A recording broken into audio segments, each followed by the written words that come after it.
Okay, very good. So thank you very much to Katerina, and thank you very much for all your network for having me here.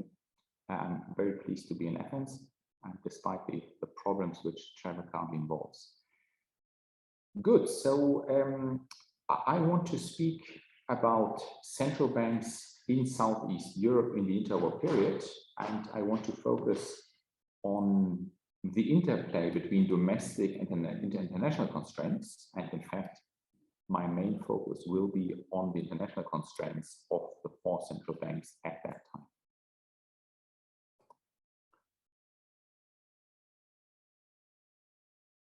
How do I switch over? Good. Now, so I thought there would be more people in the room, but apparently the main audience is elsewhere. But I guess many of you will have ventured into panepistemiou at some point here, where the Academy of Athens is based.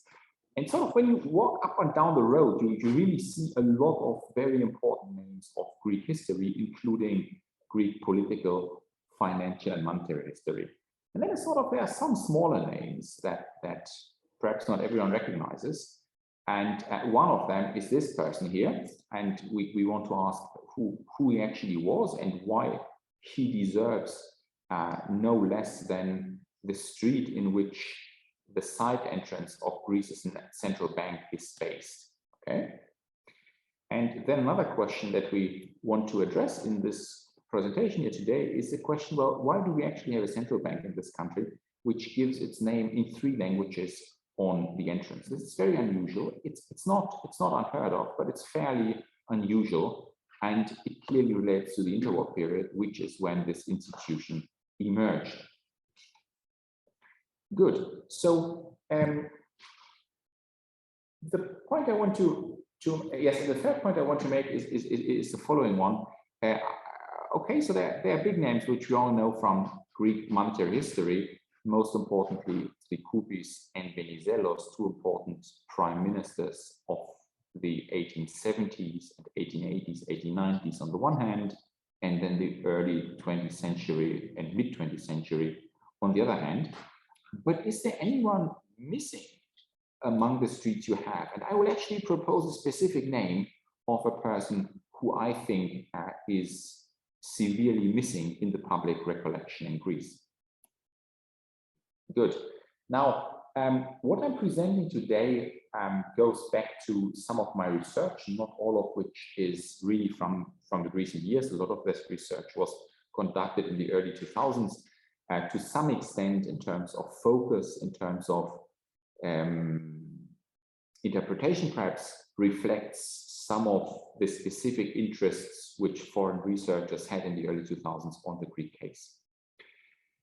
I'm highlighting here 3 publications in particular, which really underpin what I say today. I think that Katerina's project is quite a bit different in terms of what she's doing. So what I have done is to basically go through my 7 publications in response to Katerina's very kind invitation and ask myself, what of what I did over the past few years sort of is of interest. Sometimes it might be a bit tangential, but I still think this is a very exciting project, which I can only congratulate Katerina. And perhaps sometimes questions of great interest to me at the time are still helpful for Katerina's project as she now conducts it. So my main focus here will be on the central banks of the large 4 Southeast European countries, Bulgaria, Greece, Romania, and then Serbia, which after World War I becomes Yugoslavia. And sort of when we think about central banks, there is normally one tension which we are all well aware of, and that is the tension between their private and their public mission. So when you look at a lot of research on West European countries, then this is what you find. There's a big literature on how long it took the Bank of England to discover that it actually was first and foremost a public institution. And then we have a smaller yet equally interesting literature on the National Bank of Belgium and other central banks. And this is all about sort of their private mission against their public mission and how long it takes them to discover their public voice. And I think in Southeastern Europe, this is also there. We probably don't even know enough of how controversial that issue was, but it's being overlaid by international constraints, which are a common feature for this part of Europe. Then I want to ask, well, how do these institutions actually work? And I think on balance, they work reasonably well, but what is also true is that Southeastern European countries have a history of occasionally calling in outside actors, people who sort of do not really belong to the conventional political institutional setup. I call them here technocrats who come down as deus ex machina in the system. And I think these personalities should be given more attention. And here you have my preferred person who I think should and would deserve a bigger place in Greek public memory. That's Alexandros Zaimis. He was prime minister on a number of occasions, not only these two which I mentioned. But what he really stands for is sort of the ultimate technocrat who was called in on 2 occasions to do a good service to his country at a time when political governments no longer wanted to do that. He was the person responsible for Greece's debt settlement of 1898. And then a full 30 years later, believe it or not, he was called in again to lead a short-lived but very important broad-based national government between 1926 and 1928. In this capacity, he organizes the League of Nations loan, he created the Bank of Greece, and he returned the country to the gold standard. So this really is an important person. Now, when you Google his name on Wikipedia, you find an almost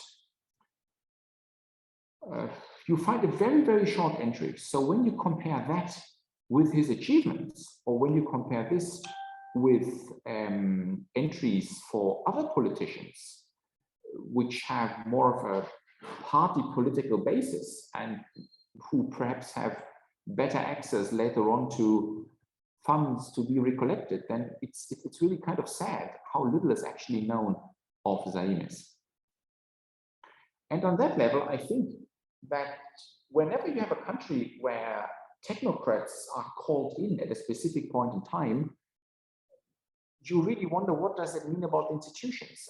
Are they a sort of a fallback option for difficult times? And I guess many of you will recall that this is what happened in 2011, 2012, when Lucas Papadimos became Prime Minister of Greece for a very crucial period, a short but crucial period in the debt negotiations at the time. So I also want to ask a little bit, what are these features of the technocrats? Who are these people who sort of come down as deus ex machina? My research is about all 4 countries. It is true that on balance, I have researched the Greek case much more in detail than the other cases. The other cases I've typically approached in terms of quantitative data and in terms of co-authors and collaborators I had through a large central bank network from 2006 to 2014. So most of my research presented today will relate to the Greek case. However, I do think that in most other countries, experiences are quite similar at the end of the day. Where does Greek historiography stand on this issue? Now, I think in older Greek literature was very much about Greece on its own, or Greece in comparison to Western European countries and the United States. There always were exceptions, but there were few. And the mainstream really was sort of to treat Greece as a country on its own. Now, this is not uncommon. This is the case in many regions of the world. But I think in recent years, sort of we have tried to move away from that. In fact, the Bank of Greece was very supportive in a central bank network, which tried to do exactly that, to move away from national monetary history towards a Southeast European perspective. And I think, in all modesty, I've tried to contribute to this literature in recent years, to see Greece as part of Southeastern Europe, or perhaps even more broadly speaking, really as part of the eastern half of the continent. So I published earlier this year a big book, of which I was the editor, and wrote a couple of chapters on the economic history of Central, East, and Southeast Europe. And in this book, we actually have tried to do something very bold, and that is we just treat Greece as another country of the region without any prior, and we ask, does it fit or does it not fit the pattern?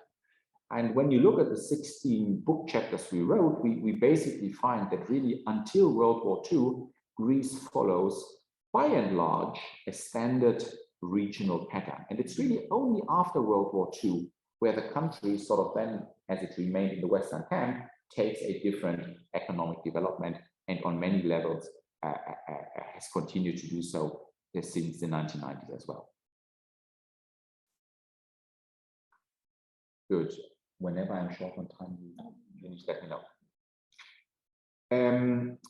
So I want to speak about 3 episodes. I know it's meant to be about the interwar period, but I think some of the institutional divergence starts before World War I. And I want to speak a little bit about the late emergence of banks of note issue. I then want to speak about a very long decade of war. And that is a regional phenomenon. So by and large, you can say the war lasted roughly twice the years that it lasted in all other belligerent countries. It was preceded by the Balkan Wars, and then Greece, for instance, had its own war against Turkey. So we really have a full decade of heavy inflationary finance, and that sets the tone for what the domestic audience, but also the international audience, expects from the central banks in the interwar period. And then that leads to the interwar stabilization, which in the case of Bulgaria and Greece takes place under the auspices of the League of Nations, in the case of Romania and Yugoslavia not, but in ways that in effect are probably not so different. So probably the big heading is more different than the actual reality, at least as far as we know from the Romanian case, which we understand better than the Yugoslav case. Good. Let me start before World War I. And I think what is really very interesting about the emergence of banks of note issue, which later turned into central banks or proto-central banks, what is really interesting is how late that process actually takes place. So I give you here a chronology in 5 acts, as I call them. And most countries, they start off very small. They have a first budget. That first budget is still expressed in foreign currency because there is no domestic currency. Actually, the domestic currency only comes later, at least in most of these countries. Greece is an exception here. And before they start creating a bank of note issue, they actually go to capital markets. So all Southeast European countries first take out international bonds and then create a bank of note issue. Why do they do that? Well, they largely do it because they have to do it. They do not see an immediate advantage in creating a bank of note issue. And as a matter of fact, the bank of note issues, they are sometimes, in some cases, created as an afterthought of the first bond issue. So in 2 of the 4 cases, they basically cannot sell all the bonds, so they need an institution to hold them, to buy them. They don't want to be left with the embarrassment of not being able to account for these bonds, to openly admit that they couldn't be sold. So they think of ways of placing them, okay? And the second thing they realized with the bond issues is that the Southeast European countries are very small, with the exception of Romania. They are all below 2 million. So they can't take out a loan every year, but they might need additional funding through seniorage every year. So they need something that is available sort of at higher frequency than the very rare bond issue. So what they realize, the Southeast European countries, is that they actually need both. They need the capital imports, but they also need a central bank which somehow monetizes debt, which somehow gives access to debt, to domestic debt, to the government. So they do that, but this is a toxic mix, which quickly leads to problems, and they realize that relatively quickly. Okay. Now, perhaps I have skipped here a point. Yes, I've skipped here one important point, and that is that they launch these banks partly because they actually don't have a commercial bank at all. So in all four countries, the bank of note issue is initially not a privileged bank, which is what happens in other countries. It is actually the only bank. Okay.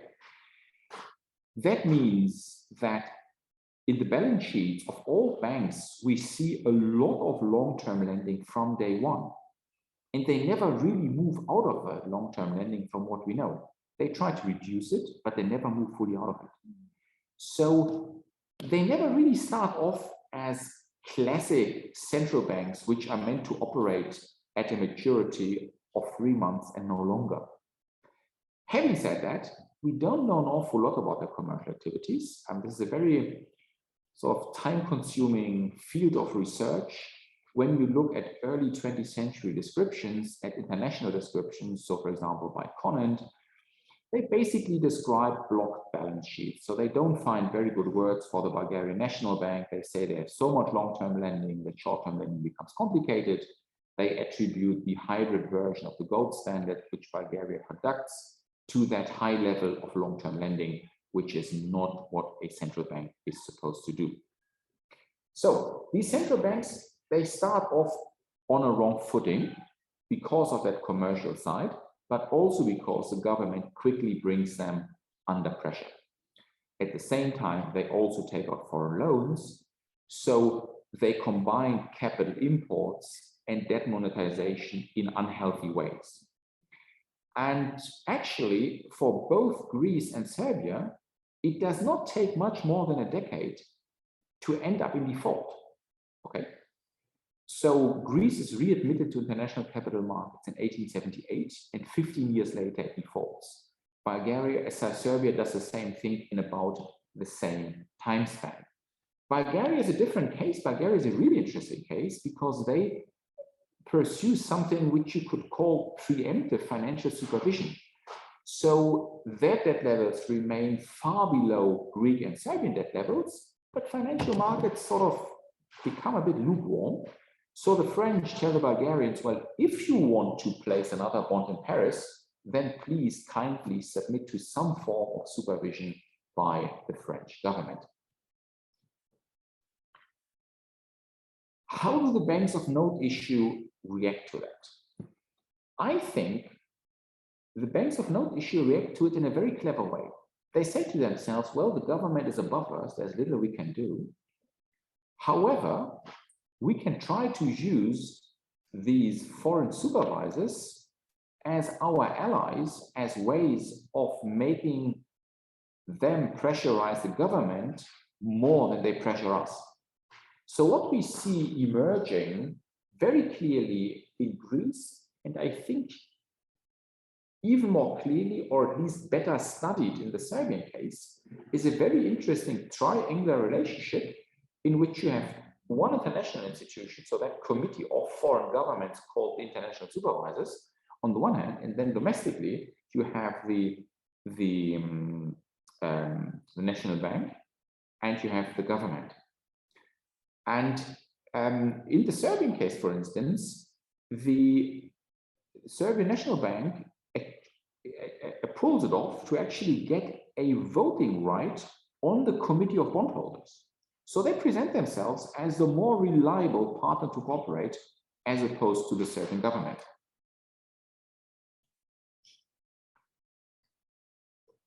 Now, let me say a little bit more about the Greek case. So in the Greek case in the 1880s, what we see is a 5-year lag between a unilateral default and the more consensual debt restructuring, which we see emerge in 1898.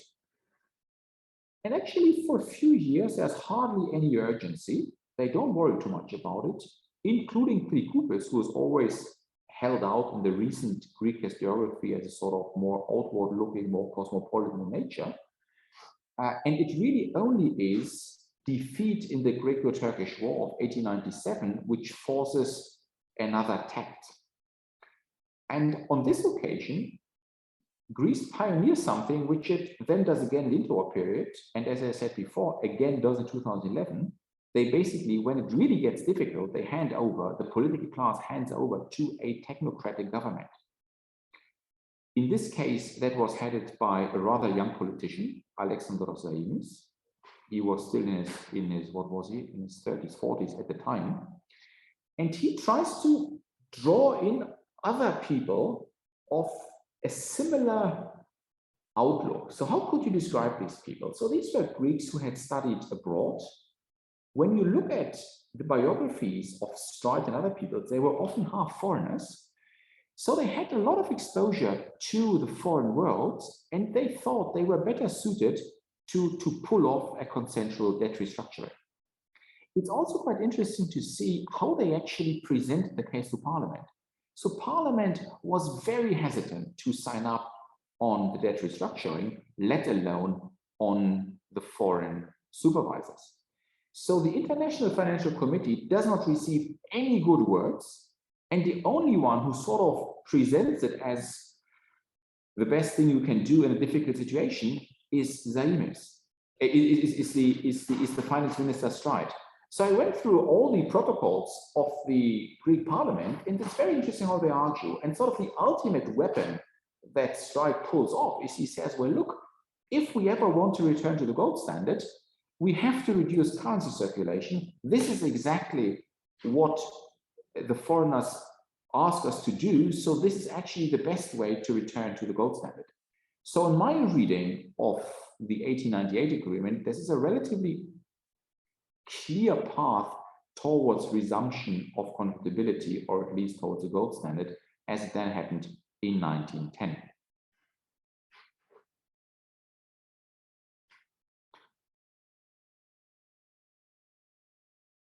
Perhaps let me underpin my story with some data from the Greek Central Bank. So here you see loans to government as a percentage of total assets of the National Bank of Greece. When the international financial control starts in 1898, they basically have a balance sheet that you don't want to have. They have lots of illiquid assets. These illiquid assets amount to more than 50% of total assets of the National Bank of Greece. Well, come in that debt agreement, and the government is forced to repay a lot of that to the National Bank of Greece. And in 1912, on the eve of the Balkan Wars, basically the balance sheet looks really quite healthy. So the central bank had a very strong incentive to play along. And I think this is something which has stayed with the National Bank of Greece and then the Bank of Greece to sort of see the positive sides if you can't avoid some form of foreign involvement. Again, what I'm showing you here is seniorage as percentage of total government revenue. So what I measure is how much of government expenditure is actually financed by debt monetization. And what you see is that by and large, it turns low or even negative in the short periods of financial supervision. Okay, please note that the highest numbers reached are here during the early interwar period. We will say more about that in a minute.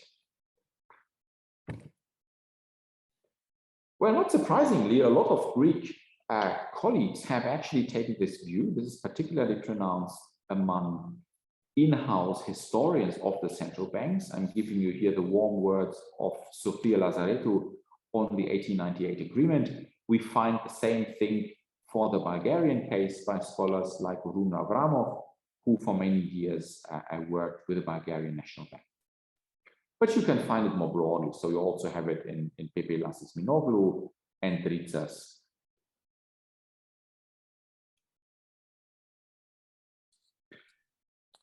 Good.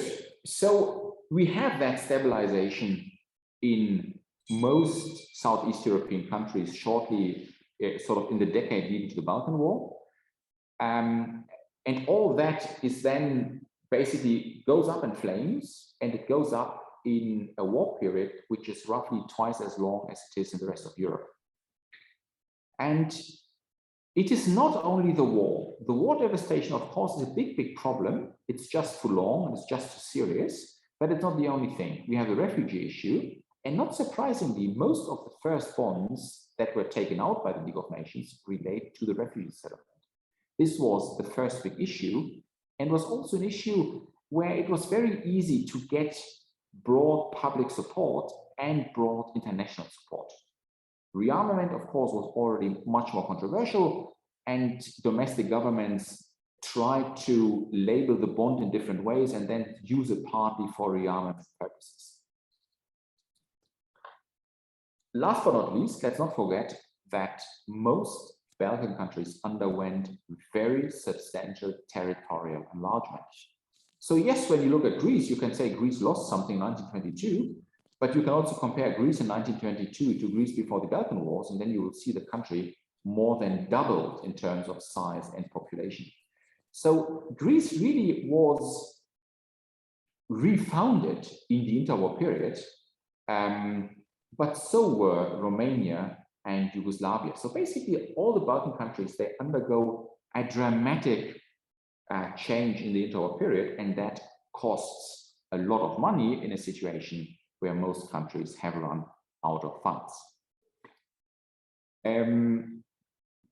I already mentioned the highest levels of debt monetization in Greece over both centuries actually happens in the early 1920s. It happens after 1918, not so much during World War I, it happens after 1918. But this is not confined to Greece. So you could win World War I and still have massive depreciation when you look at Romania. In fact, Romania is the country that depreciated exchange rate most strongly. And here the argument is depreciation is essentially the external side of the domestic side called inflation. So the two that typically go more or less hand in hand, as you would expect. That I already showed you. Now with new vigor, let's look here a bit at the 1920s. So these numbers are really massive. Let's perhaps put some flesh on these numbers. So we measure here seigniorage as percentage of total government revenue. So that total government revenue in 1922 reaches almost 40%. So that means from 1 drachma that was spent, 38% came from debt monetization. I mean, this is massive. Okay, this is really massive, but the country could not do anything but that, which is why it did it. But it obviously created a legacy, and it created sort of, it stoked up tensions with Britain and France after World War I. Now, what do we see in the 1920s? How do these central banks come out of it? As for the pre-war period, we do not know enough about the tension between public and private. Monetary historians, they don't like research about commercial activities of central banks. I don't know why, but this very unpopular field of research. I'm currently involved in a big project with two French economic historians, one of whom actually worked for the Bank of France. And it's always the same. Financial historians don't like working on commercial activities of central banks. I think it's a very messy topic. It's very complicated. We often don't understand the balance sheets properly. But actually, in the case of Greece, we have very good research from Olga Christodoulaki, and she makes a very interesting point. She says that the National Bank of Greece had a balance sheet that no one really wanted to touch. So the best way to bring Greece on the gold standard was to actually take and found a separate institution called the Bank of Greece. Now, if there are clearly idiosyncrasies in the Greek case, idiosyncrasies which sort of explain this divergence between Greece and the other three countries, but I think we can still extrapolate from the Greek case and say that probably the balance sheet didn't look very good, partly because there were so many long-term lending going on. On top of that, we see that the conflict with the creditors actually grows substantially bigger in the interwar period. Well, and that is largely because they have much more serious financial constraints themselves. Well, that is true both for Britain and France. So Britain and France somehow need to re-establish their control over the Balkan countries, but they need to do it in a much softer voice. So they institute the League of Nations, and in particular the Financial Committee of the League of Nations, and they really use the Financial Committee as an extended arm of the Bank of England and the Bank of France. And they essentially push for the same things as they used to push before World War I. For the Bulgarian case, Tuz and Ivanov have written, they essentially desire a continuation of pre-war practice. Now, when you look at the Greek case, you would even say that the regime of financial supervision became stronger still and created even more tension between the domestic and the international obligation of the National Bank of Greece and later on for the Bank of Greece. So the Washington consensus, or the Brussels consensus for that matter, revolved around fiscal consolidation, monetary stabilization, and supervision by governments. Let me say a little bit on each of them for the interwar period. So the fiscal consolidation became much stronger. Before World War I, roughly half of all government revenue was controlled by the international financial control. In the interwar period, that really encompasses all the revenues of the Greek state. And in fact, the League of Nations sends experts into the Greek finance ministry, where they basically see and supervise the production of the reports. So this was a very strong strengthening compared to the pre-war period, which was more of a light touch way of looking at things. It was more about sharing better praxis rather than really strong monitoring. When we look on the monetary side, England really gets cold feet and basically decides to write the charter of the Bank of Greece in London and not in Athens. And what we see on the institutional level is that the French and the British, they very clearly say, well, look, we give you this League of Nations loans, we organize them for you to replenish your reserves, but we insist not only on you using this for that purpose. Typically, the second loan was about currency stabilization, but we also ask you to introduce statutory central bank independence.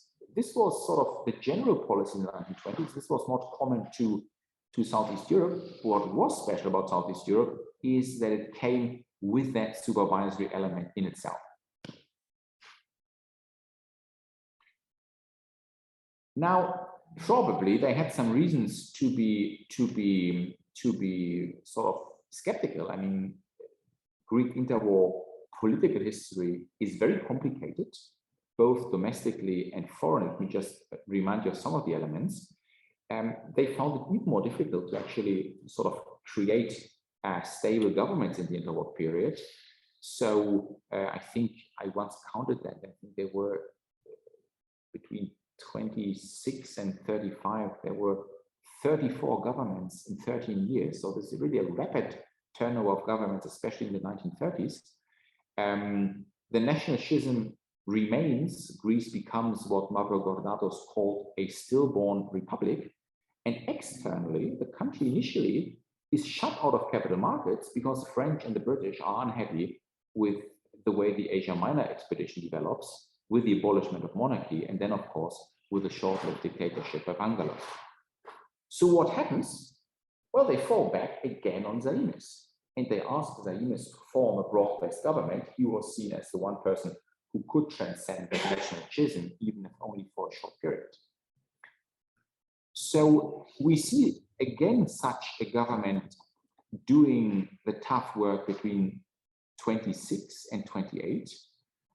What I find very interesting in the Greek historiography, and perhaps we can discuss this a little bit in the Q&A, when you look at a lot of the historiography, it focuses on Venizelos' rule as a finance minister.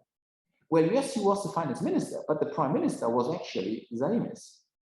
And by the time Venizelos becomes prime minister in the second half of 28, Zaimis is out, but all of the stabilization policies are actually done. The Bank of Greece starts in May 28, and all of that work is done. So once again, I think that sort of more justice should be done to that particular government, which I think is not sufficiently remembered as an important technocratic government in the history of the modern Greek state.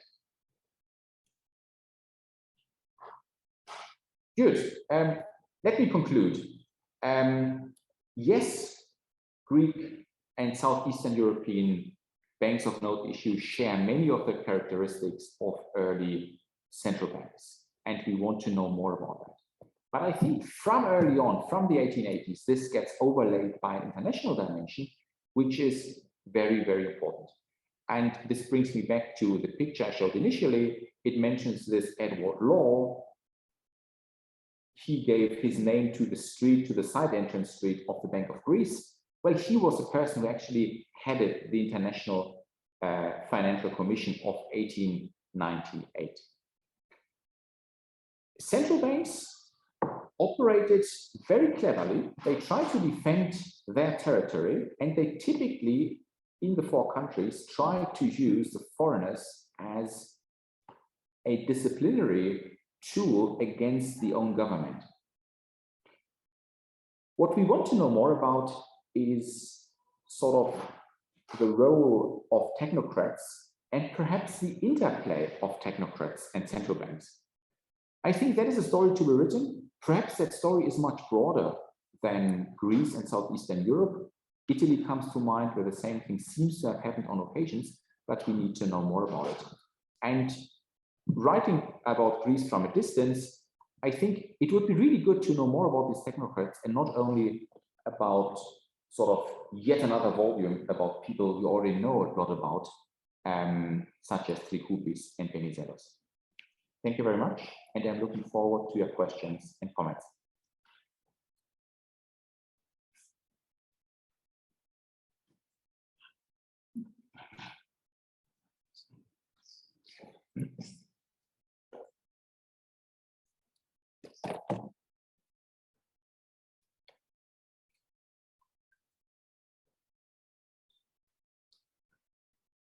Thank you, Katerina. The title of the seminar is Global Institutions in the Interwar Balkans, League of Nations and Bulgaria, which is part of, which is a deliverable of my work package 2.1, entitled Rural Southeastern Europe in the context of the Interwar crisis. The seminar presentation will focus on the economic policies implemented by the League of Nations in Bulgaria, especially on the financial goals and the impact of these policies during the Interwar period. Bulgaria became a member state of the League of Nations in December 1920. The request of Bulgaria for admission to membership was made by the agrarian Prime Minister Alexander Stabolisky, who noted that having obliterated all memories of the past, the Bulgaria of today will endeavor to realize a state of perfect friendship with its neighbors, its policy being definitely directed towards that of the powers of the Adult, the Bulgarian government is firmly resolved to give them all its assistance, however slight it may be, so as to enable them to restore order and tranquility in all countries. In view of these considerations, Bulgaria hopes that in regard to its admission to the League, it will not be compared to other defeated nations, but that it will be allowed to prove the sincerity of its intentions in contributing by its work to the establishment of peace in Europe. During his term in office from 1919 till 1923, Stabilisky made a concerted effort to improve relations with the rest of Europe. This resulted in Bulgaria becoming the first of the defeated states to join the League of Nations in 1920. His goal was to transform the political, economic, and social structures of the state, while at the same time rejecting the rhetoric of radicalism and its Bolshevik associations. On June 1923, Stabilisky's government was overthrown by a coup composed of the right-wing faction of the Military League, the National Alliance, and the army led by Alexander Zankov. Stabilisky was taken prisoner in his native village, where he had fled following the coup. He was tortured and executed by the plotters immediately following his arrest. The 1923 coup was an internal affair, but external factors also exerted some influence. The plotters were helped by the fact that no one outside Bulgaria was prepared to intervene. Stabilisky's radical agrarian ideology generated any sympathy among the ruling elements in the Balkans, nor did the great powers greatly interest themselves in happenings in Bulgaria. They had little time for a radical regime in what was still generally regarded first and foremost a defeated state. In fact, this was a sort of psychic view. It was a due color to some degree by his interpretation of Stabilisky external relations. The League of Nations and Bulgarian finance. The League of Nations had played a prominent role in the post-war situation in Bulgaria. It occupied itself with Bulgarian affairs on three different occasions, one in connection with a political controversy, the Bulgaro-Greek frontier incident in 1925, and twice for the purpose of helping Bulgaria to face pressing economic and financial problems. Two Bulgarian loans were floated under the auspices of the League, the Refugee Settlement Plan in 1926 and the Bulgarian Stabilization Loan in 1928. In connection with these loans, the public finances of Bulgaria were placed virtually under the control of the League. A coordination commission of the League set up in Sofia in 1926 and stayed in the country until the outbreak of the war in 1939.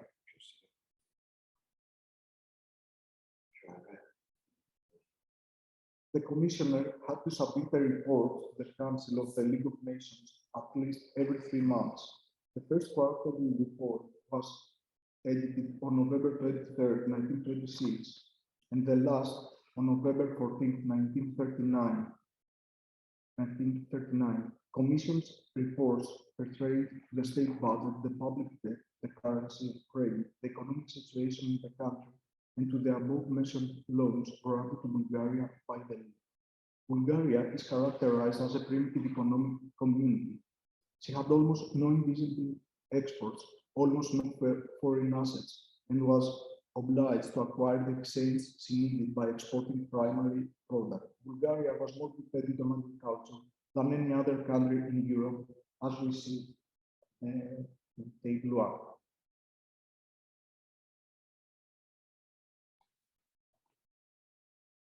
The 1926 Refugee Settlement Law. When Bulgaria appealed to the League of Nations, officials of the International Labour Office made a survey of the refugee position and estimated that from 1913 to 1926, a total of around 250,000 refugees had entered Bulgaria, and about 3/4 of whom were peasants, day laborers, and rural artisans. A survey carried out in May 1926 gave the Financial Committee, as its June 1926 meeting, the information it needed to work out the program. A sum of £2.25 million sterling to be raised by an external loan was estimated as sufficient to carry out the work of settlement. The foreign loan was to be secured on specific revenues. The foreign loan was to be secured on specific revenues of the Bulgarian state and was to have a first right of refusal on the rest of the revenues in case of need. The Financial Committee on the Council expressed readiness to associate itself with the scheme June 1926 meeting, stating it believed the Bulgarian government would find it necessary to come to an agreement with the holders of its pre-war loans and that it would be helpful to revise the national bank statutes. In fact, a portion of the refugee loan 1926 was used to satisfy the claims of holders of Bulgarian treasury bills issued in France in 1912 and 1913. Pending the issue of the loan, which took place in December 1926, the Bulgarian government had authorized to negotiate advances not exceeding £400,000, and the legal representative was appointed to supervise the expenditure of these advances for 3 months.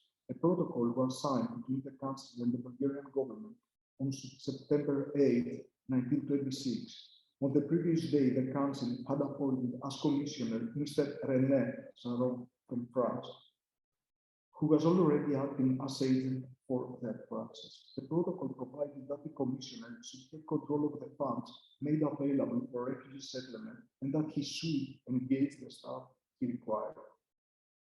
The bill was newly ratified into law by the sovereign, the Bulgarian government, on December 19, 1926, and the new department that once started before, technical and agricultural experts, architects, etc., as well as inspectors, were engaged by the Director General. The advice of an expert accountant belonging to the well-known English firm was secured in order to ensure that clear and accurate accounts should be kept from the outset.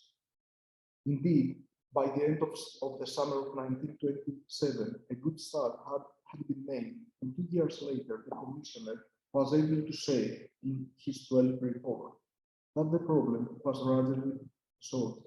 2 major setbacks had been discouraged refugees. In May of 1928, an earthquake destroyed 17,000 houses and damaged 20,000 others.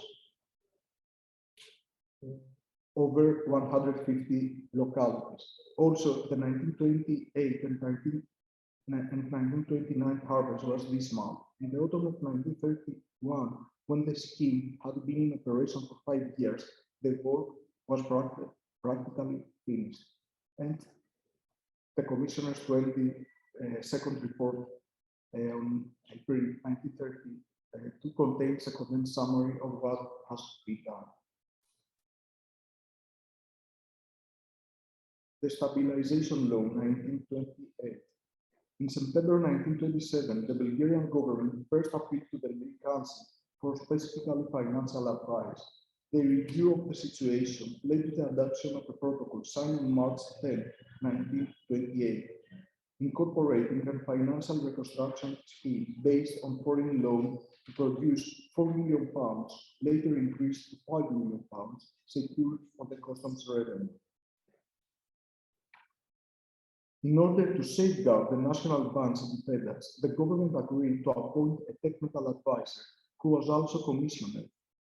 Further amendment of the National Bank's statutes was also agreed to. The general object of these changes being to maintain the value of the currency in retaliation to gold and the centralization of the bank of all the states at the bank of all the states' receipts and payments. Public accounting was to be reformed, and the number of employees of the state and the state undertakings was to be reduced within 2 years from July 1st, 1928, by at least 10,000.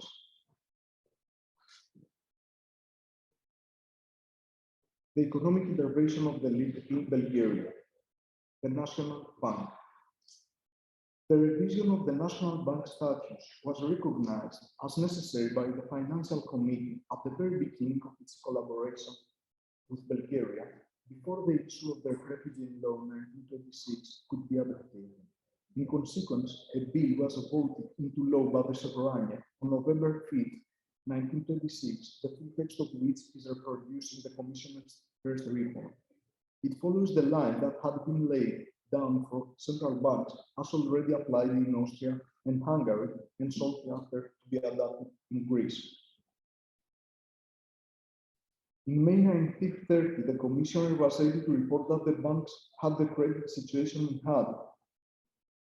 In September of the same year and in January 1931, the improvement was maintained in spite of worsening economic conditions, which were being felt in Bulgaria as well as elsewhere. But the budget was beginning to cause apprehensions on account of decreasing receipts, and by September 1931, the state was again running into debt with the bank. The Commissioner advised caution with regard to the currency. The report made on the Financial Committee's March meeting after a visit paid by a delegation to Sofia led the committee to recommend the drastic measures, i.e., that payments in respect of public foreign debts should be reduced in agreement with the creditors by 50% for 6 months, and that the position should then be reconsidered. On April 20th, the Bulgarian cabinet issued a decision for the partial and temporary suspension of transfers of the external public debt, by which the 50% reduction advised by the Financial Committee was applied for 6 months. In the meantime, the National Bank, whose powers in regard to foreign exchange transactions had been reinforced by the law of November 8, 1931, had put into force a far-reaching system of exchange control, including the obligation to surrender to the bank all export exchange, control of deposits in foreign currency, and obligatory purchase by the bank of foreign assets belonging to persons domiciled in Bulgaria, prohibition to deliver foreign exchange in settlement of certain imports, a census of the country's external liabilities, the obligation for importers to obtain the bank's authorization before signing bills in foreign currencies, the limitation, and the last one, the limitation of travelers' exports of Bulgarian notes. With the adoption of exchange control and the partial suspension of foreign debt service, the National Bank ceased to perform what had been defined in its statutes as its first duty, namely to maintain the gold value of its notes. The bank's energies were devoted to preserving the internal purchasing power of the currency, as we see in table 2, in the face of the attempts to seek refuge in goods which always attend a monetary crisis, while at the same time to avoid the damage of foreign trade. Second, the budget. For 3 years after the 1928 stabilization loan, the budget did not call for much comment, but as the crisis that started on the New York market in September 1929 developed into the Great Depression, disquieting signs began to appear. By the spring of 1931, the Treasury was having recourse to the National Bank to the full extent permitted by the statutes, and the trend was heading downwards. From 1938 on, the Financial Committee's efforts were concentrated on state finance. Whenever equilibrium was achieved, it seems precarious and was indeed destined to be upset by various factors, chief among them a huge program of expenditure on armaments adopted shortly before the war. Although measures the committee recommended were not carried out in their entirety, some notable results were achieved, as we see in table 3. The picture this table presents is not misleading one, and it shows that real progress was being made with the help of linked commissions. Some ups and downs encountered on the way may be recalled. As referred above, the Financial Committee advocated a temporary 50% suspension of transfer for debt service, but the trouble also needed urgent attention from the budget side. The deficit on the fiscal year ending March 31st, 1932, threatened to reach unwieldy proportions. Under the pressure of circumstances, the Bulgarian government recognized that a drastic financial reform would prove the best ground on which to meet their foreign creditors, and so readiness to work now in collaboration with the league's representatives. The Financial Committee had already emphasized the desirability of defining the Commissioner's powers more precisely so as to enable him to report with authority on budget and financial questions. The salaries of state officials and the pay of the army and police were 3 months arrears. Tax morality was being undermined by the protection of inland debtors. Also, the state's financial situation was still obscured by the existence of funds that were outside the budget, but partly fed by tax receipts. Presented with this desolate picture, the Bulgarian government made a declaration which established a reform program approved by the Financial Committee and inspired by a determination to restore public finance, currency, and credit by the following measures. I want to read it. You can see it. Most of these measures were actually applied or attempted, and by January 1934, the Financial Committee discerned signs of improvement. The deficit was lower, the trade balance better. The salaries were averaging only 1 month in arrears. Improvement continued for several months. The deficit was gradually reabsorbed. Salaries and the number of official posts were reduced. The budget was somewhat easier, but chiefly because Bulgaria was then paying only a fraction of what it owed for foreign debt service. In 1931, these payments had been at an annual rate of 1,118 million leva, and they have since been reduced by about 80% to 240 million leva. Even so, the deficit was again threatening to get out of hand. In addition, the so-called clearing agreements, which now covered 4/5 of Bulgaria's foreign trade, were tending to sour the country's receipts of claims in currencies that were not freely negotiable at the expense of its trade with hard exchange markets. In May 1936, the Financial Committee was able to discern an appreciable improvement. Indeed, the underlying economic position was then decidedly better. An upward trend in commodity prices, together with a good 1936 crop, was helping the budget. In December 1936, the budget could be described as fairly satisfactory, although the estimates included provision for foreign debt service at the full rates for the preceding 5 years. Foreign holders had been receiving only a small portion of their due. New burdens for armaments were being taken on, and these charges could be covered only by means incompatible with execution of the 1920 protocol, we say, and other decisions made in agreement with the Financial Committee. In 1936 meeting, at which these consensus were granted, was the last which either the finance minister or the governor of the bank attended. Subsequently, the advice offered by the committee took on somewhat academic character, and the league representatives at Sofia found it increasingly difficult to hold the government attention. The commissioner's reports continued to show the trend, which was satisfactory on the whole throughout 1937, but the following year, the prospects of 1938 were doubtful. Worrying symptoms were beginning to show in the economic field. World prices of some export had surged. Certain Bulgarian industries were complaining of a lack of orders. Foreign trade was no longer increasing, though the exchange position had so far kept up. Before the year 1938 was out, the soprano, which had not met for 4 years, was once more summoned and proceeded to authorize the government to spend extra amounts to the budget, a relatively huge sum on armaments and public works. The whole program was estimated to cost 5,800 million leva, of which 4,250 million were for armaments, 1,000 million for railway material, and 550 million for other public works. The Commission led its last meeting before the war in July 1939. Indeed, Bulgaria had for over a year been the only country in which league representatives charged with duties of a financial nature were still in place. The economic situation was satisfactory on the whole, but export values were down. In addition, prospects were alarming. Expenses were rising. Existing commitments already placed a heavy strain on the future budget.